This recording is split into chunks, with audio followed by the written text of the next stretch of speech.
हाय दोस्तों, मैं योगेश कुमार सिंह सफलता कोचिंग क्लासेस से फिर एक बार आप लोग का स्वागत करता हूं कि आप लोग मेरे साथ जुड़ रहे हैं, अपना कीमती समय निकाल कर इस वीडियो को देख रहे हैं। मैं उम्मीद करता हूं इसके पहले जो भी वीडियो थे आपके समझ में आए होंगे। आज मैं कुछ मिक्स प्रश्नों को लेकर आया हूँ, कह सकते हैं बेसिक चीज़ों को लेकर आया हूँ।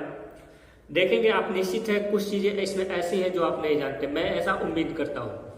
मैं नहीं कहता कि आप जानते हैं, लेकिन आपको दिक्कत जरूर करेगी ऐसे प्रश्न आपको देखने के। सरलीकरण के प्रश्न है, करना कुछ नहीं है, सिंपल सा एकदम हल करना है।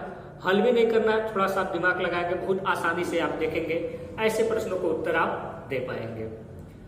फिर मैं वही कहूंगा, वीडियो को अधिक से अधिक लाइक कीजिए, सब्सक्राइब कीजिए और शेयर कीजिए। लोगों को बताइए कि इस चीज के बारे में लोग अधिक से अधिक समझ सके।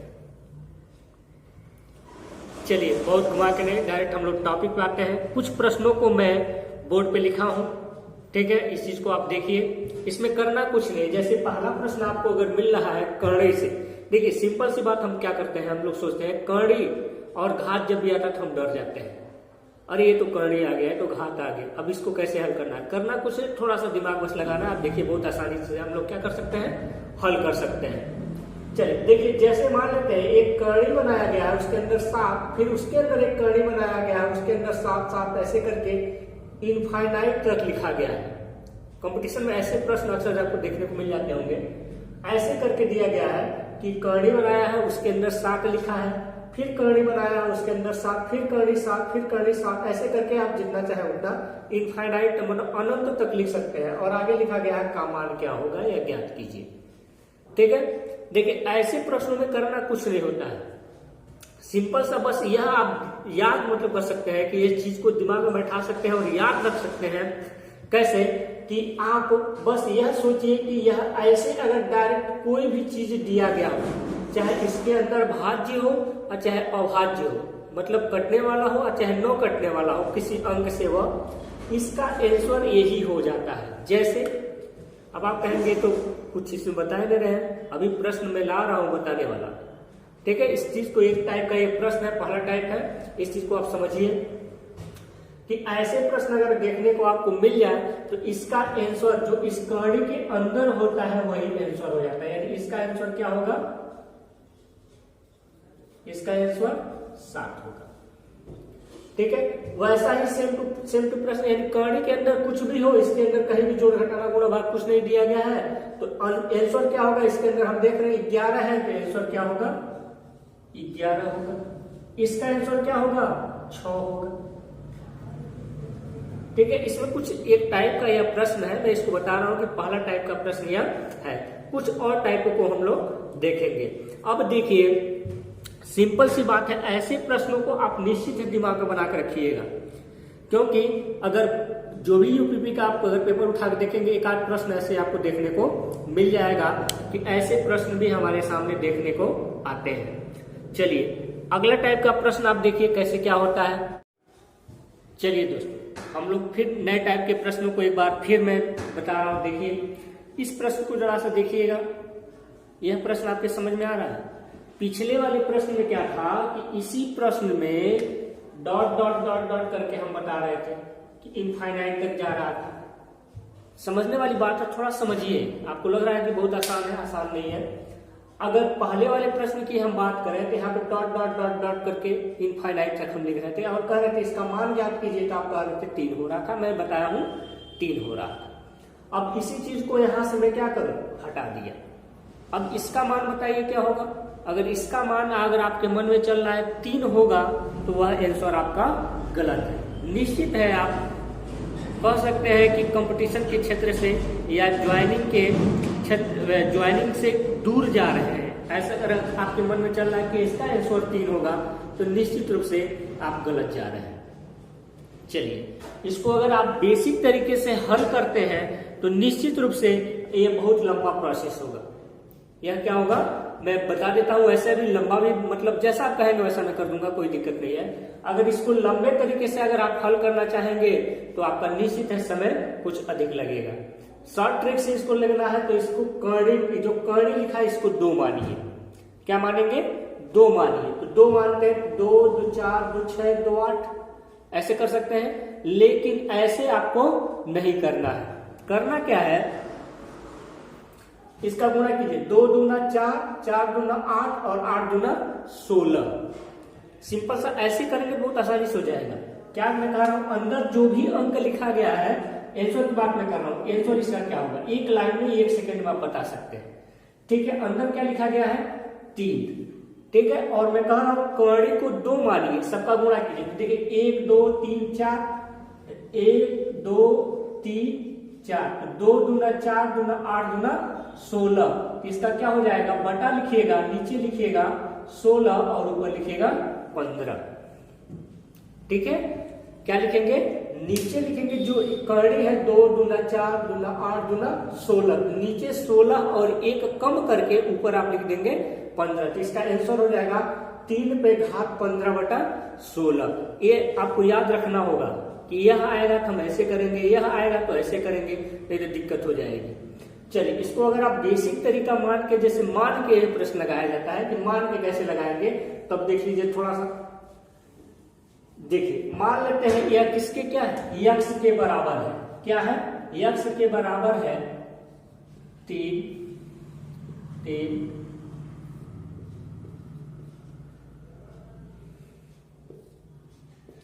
ऐसे। ठीक है, अब आप क्या कीजिए, दोनों पक्षों का वर्ग कीजिए। दोनों पक्षों का वर्ग करेंगे तो एक्स स्क्वायर और 1 का आप जानते हैं किसी चीज का जब कर्णी का वर्ग किया जाता है तो वह कर्णी क्या होती है, हट जाती है।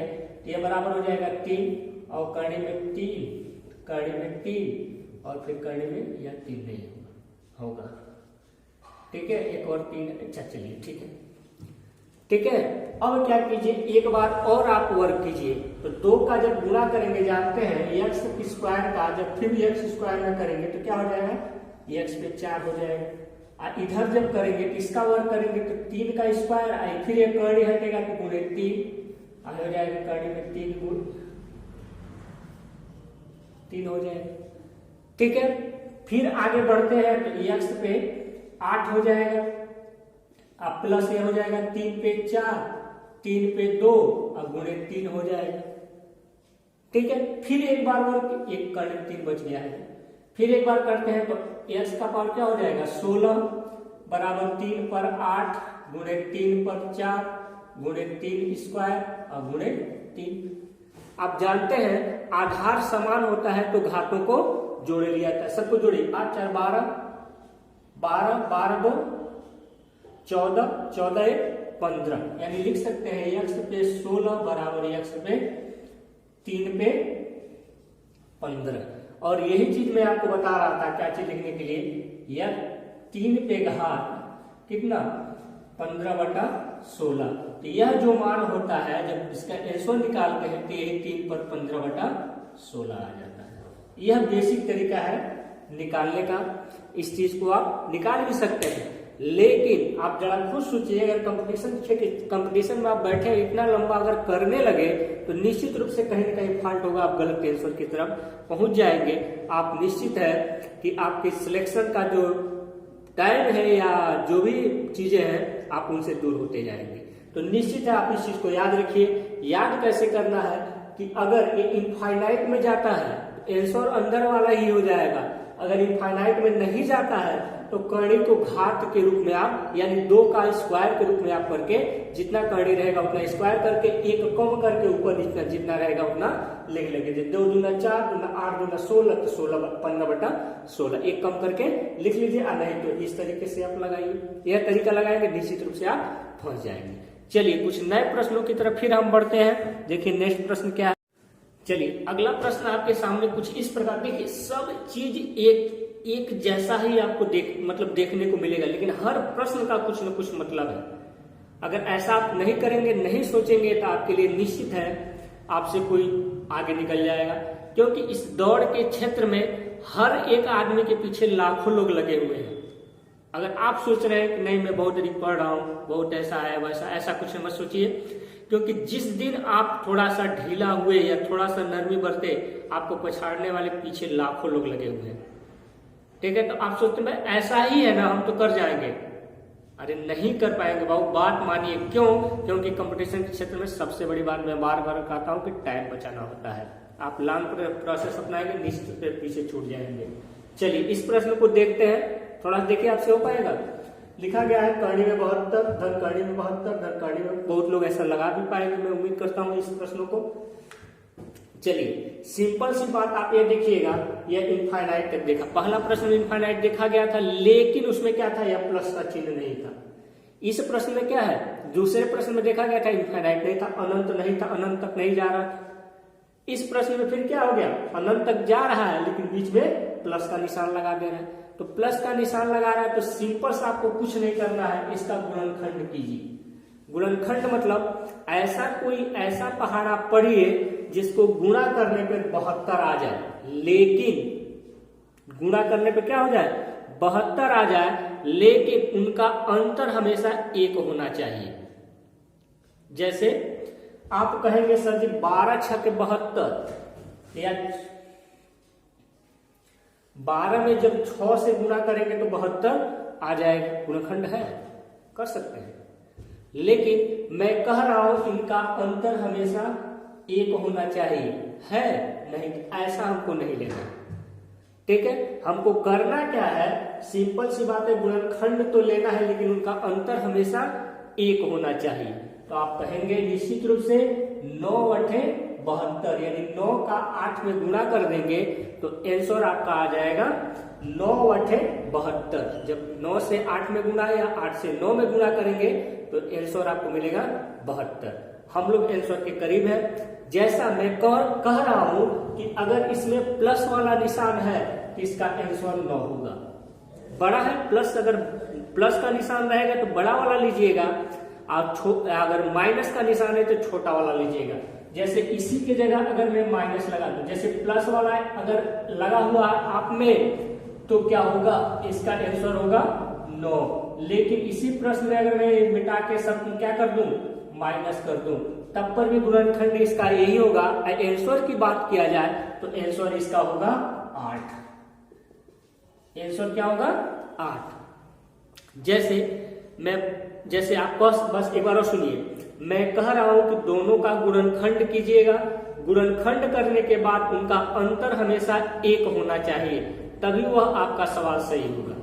गुणनखंड अगर करते हैं अंतर 1 आता है और आप देखिए उसमें प्लस का निशान लगाया है, मतलब जोड़ का निशान लगाया है कि घटाना का निशान लगाया है, घटाव का निशान लगाया है। अगर प्लस का निशान लगाया है तो निश्चित रूप से आप बड़े वाले को उत्तर दीजिए। अगर प्लस का निशान लगाया है यहाँ पे तो बड़े वाले का उत्तर दीजिए, अब माइनस का निशान लगाया है तो छोटे वाले का उत्तर दीजिए। जैसे एक प्रश्न मैं आपसे करूं इसी प्रश्न को कि अगर ऐसा दे दे तब इसका आंसर क्या होगा, तब इसका आंसर क्या होगा, तो आप निश्चित रूप से सही बता रहे हैं, इसका आंसर क्या होगा, 4 होगा। क्योंकि 5 चौक को 20 या 4 25 20, किसी और का पहाड़ा पढ़िए कि अंतर 1 आ जाए, निश्चित रूप से नहीं आएगा। तो इसका देखिए अब क्या हुआ, आप धीरे धीरे अगर सीखेंगे तो लगाने की भी जरूरत नहीं है। अगर आपके दिमाग में बना हुआ है हाँ इसका ऐसे होता है, इसका ऐसे होता है, तो आप कलम तक छूने की जरूरत नहीं है, आप डायरेक्ट आंसर को गोला करेंगे और टिक करेंगे। लेकिन नहीं जानते हैं तो फिर आपके लिए छोटी छोटी चीजें हैं, आपको दिक्कत कर सकती है। जैसे मैं कहूँ 5 चौक को 20, तो माइनस देख रहे, अरे तो माइनस वाला है, तो छोटा वाला उत्तर होगा, छोटा वाला उत्तर होगा मतलब 4 होगा। ठीक है, चलिए कुछ और नए प्रश्नों की तरफ हम बढ़ा जाए। फिर मैं आपसे कहूंगा वीडियो को अधिक से अधिक लाइक कीजिए, शेयर कीजिए और सब्सक्राइब निश्चित रूप से कीजिए, और लोगों को बताइए वो भी सब्सक्राइब करें, और अधिक से अधिक कृपया करके वीडियो को स्क्रिप करके न देखें, निश्चित में समझ में नहीं आएगा। चलिए निश्चित रूप से मैं आपकी मन की बात समझ रहा हूं कि सर जी ये बताइए कि जिसका गुणनखंड 9 हो तो क्या करेंगे। सही बात है, कोई जरूरी थोड़ी है कि प्रश्न में आपको ऐसा मिले जिसका गुणनखंड हो सकता है जिसका गुणनखंड 9 हो, ऐसे प्रश्न हमको देखने को मिल जाए तब तो हमारे लिए दिक्कत है ना। तो दोनों चीज को आप देखते हुए चलिए मान लेते हैं कि एक प्रश्न आपके सामने दिया गया है, कड़ी में 7 धन कड़ी में 7 धन कड़ी में 7। अगर इसका गुणनखंड हो पाता तब तो बहुत आसानी से कर पाते। जैसे अगर यहाँ पे 12 होता तो 4 के 12, आंसर 4 हो जाता। अगर माइनस होता तो 3 आंसर हो जाता। लेकिन जरा यह सोचिए जिसका गुणनखंड न हो उसका क्या करेंगे, तो उसके लिए बस आपको कहीं कुछ नहीं करना है, एक छोटा सा फार्मूला है उसको आप याद रखिए। फार्मूला क्या है, 4x + 1 / 2 + 1, इस फार्मूले को याद रखिए। ठीक है, इस फार्मूले को आप याद रखेंगे तो यह होगा कि आपको बहुत इसको लंबा मान के लगाने की जरूरत नहीं पड़ेगी। सिंपल सा इसको अगर आप हल करते हैं तो देखिए x के जगह आप 7 रखिए तो क्या हो जाएगा, 4 × 7 + 1 पूरे का बटा 2 + 1, यह क्या हो जाएगा 7 × 4 = 28 + 1 पूरे का बटा 2 + 1, ये क्या हो जाएगा 29 बटा 2 + 1, इसका आंसर यही हो जाएगा। बहुत आसान तरीका है याद करने का, आप याद कर सकते हैं करनी में 4 + 1 पूरे का बटा 2 धन 1, ऐसा करके आप आराम से ज्ञात कर सकते हैं। लेकिन इसी प्रश्न में अगर माइनस दिया गया हो तो सबको एकदम छोटा हर चीज एक पार्ट समझने का प्रयास कीजिए। एक बार अगर आप समझ लिए तो बहुत ही आसानी से आप क्या कर सकते हैं, लगा सकते हैं। इसी चीज में अगर यह माइनस कर दें, अगर इसी चीज में यह माइनस कर दे तो क्या करेंगे, फार्मूला यही है, फार्मूला आपका क्या है, यही है करनी में 4x + 1 पूरे का बटा 2, अगर माइनस दिया है तो माइनस, बस सिंपल सी बात। अगर प्लस की बात करेगा तो प्लस वाला लगाएंगे, माइनस की बात करेगा तो माइनस वाला लगा लेंगे। ठीक है, अब देखिए यहाँ पे माइनस अगर रख के हल करते हैं तो 4 × 7 + 1 बटा 2 - 1, बात वही आ जाएगा कि क्या हो जाएगा 29 बटा 2, या करनी में -1 आ जाएगा। ठीक है, बस आप इतनी चीजों को सीखे देखिएगा, करने से जो भी प्रश्न चीजें आपको है आपको बहुत आसानी से लगा पाएंगे। और निश्चित रूप से अगर वीडियो स्क्रिप्ट करेंगे इस वीडियो को, यह जो वाला है आपको निश्चित रूप से समझ में नहीं आएगा। इस चीज की मैं गारंटी लेता हूं कि निश्चित रूप से यह जो भी प्रश्न है आप अगर तैयारी कर रहे हैं या करने वाले हैं या इंटर में हैं, सोच रहे हैं कि नहीं मैं भी यूपीपी का, एसएससी जीडी का, लेखपाल का ऐसा मैं तैयारी करूं, तो निश्चित रूप से आपको समझ में नहीं आएगा अगर स्क्रिप्ट कर दिए तो, क्योंकि एक ही प्रश्न मैंने बताया है। आप यहाँ पहुंचे, यह कैसे हो गया, प्लस वाला कैसे हो गया, माइनस वाला कैसे हो गया, आपको समझ में नहीं आएगा।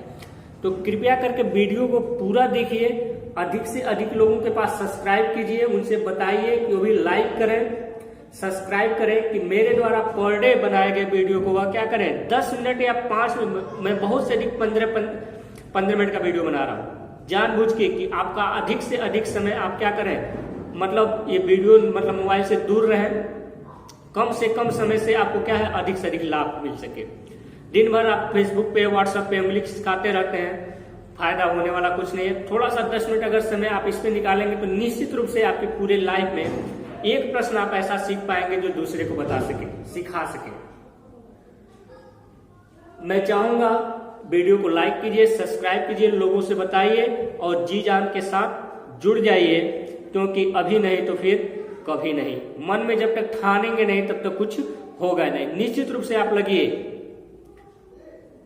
अगर आप किसी इष्ट को, अपने भगवान को मानते हैं तो उसको आप कह सकते हैं कि कसम खा के या ऐसा कुछ करके आप एक बार निश्चित रूप से लगिए, होगा, निश्चित रूप से होगा, क्योंकि आपका मेहनत कहीं बेकार नहीं जाएगा, क्योंकि कोशिश करने वालों की कभी हार नहीं होती। अब मैं बार बार यही कहता हूं कि कोशिश करने वालों की कभी हार नहीं होती, अब बिना कुछ किए जय जयकार नहीं होती। असफलता एक चुनौती है, असफलता एक चुनौती है, इसे स्वीकार करो, क्या कमी रह गई देखो और सुधार करो।